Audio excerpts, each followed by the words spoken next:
Kit numbers will decide how many passes I need to make before even attempting a shot at goal. But first, I need a team, so let's build one. EA released an 85 plus Team of the Week SBC just a couple days ago. You could have packed Mbappe, Neymar, Haaland. Let me know in the comments who you guys packed. I got Team of the Week Correa, so that's going to be my starting striker. Milan is playing Salzburg tonight, so why not bring in Road to the Knockouts Benacer as our first midfielder. When you watch this video, I can confidently say that he'll be an 87 rated card. We've had so many good value SBCs released this year, like Wants to Watch Kessie, Player of the Month Gakpo, Moments Danjuma. This next player is actually a little bit more recent. It's out of position Keza. This is a passing challenge, so the camp position is actually super important to the team. I could bring in Ribery, but his passing is not that great.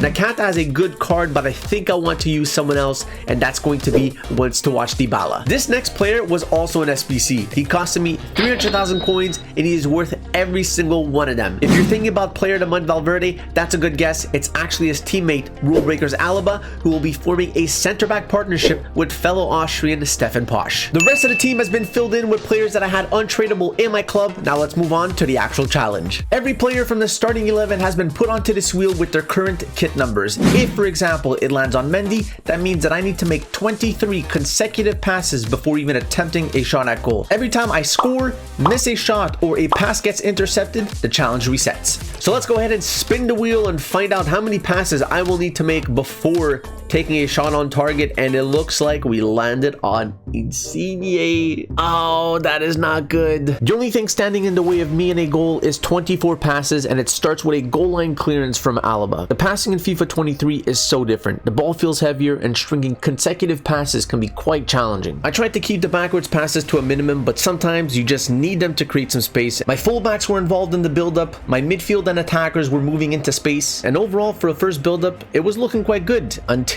I rushed the last pass. Even though I lost the first game, I knew it was possible, so going into game number 2, I start the build up from the back once again with Alaba, and right here I actually thought I sent the ball out of bounds, but Llorente keeps the play alive with some fancy footwork. This team was building up the play like prime Barcelona, and I think at this point I forgot I was actually doing a challenge because I was already at the edge of the box but still had so many passes to complete. I had to recycle the ball back to my midfield, and while Benacer takes a bad touch and I panic pass back to my center backs, you can leave a like on the video and subscribe if you've made it this far. After almost giving the ball away and my opponent probably asking himself why on earth am I making all these unnecessary passes, this happened. Get in! Let's go! Finally! Having scored first is great, but I couldn't sit on a 1-0 lead because the second part of the challenge was actually to win the game. The best defense is a good offense, so instead of parking the bus, I chased after a second goal. I could tell my opponent was getting frustrated by all these passes just by how he was player switching and chasing after my players. Deep down, I knew a rage quit was a possibility, so I kept moving the ball around between my fullbacks and my midfielders until the passing requirements were met. It was time to double my lead, and with 3 options inside the box, I think you know what comes next. Oh, he's giving me so much room. Keza's in the box. Shoot!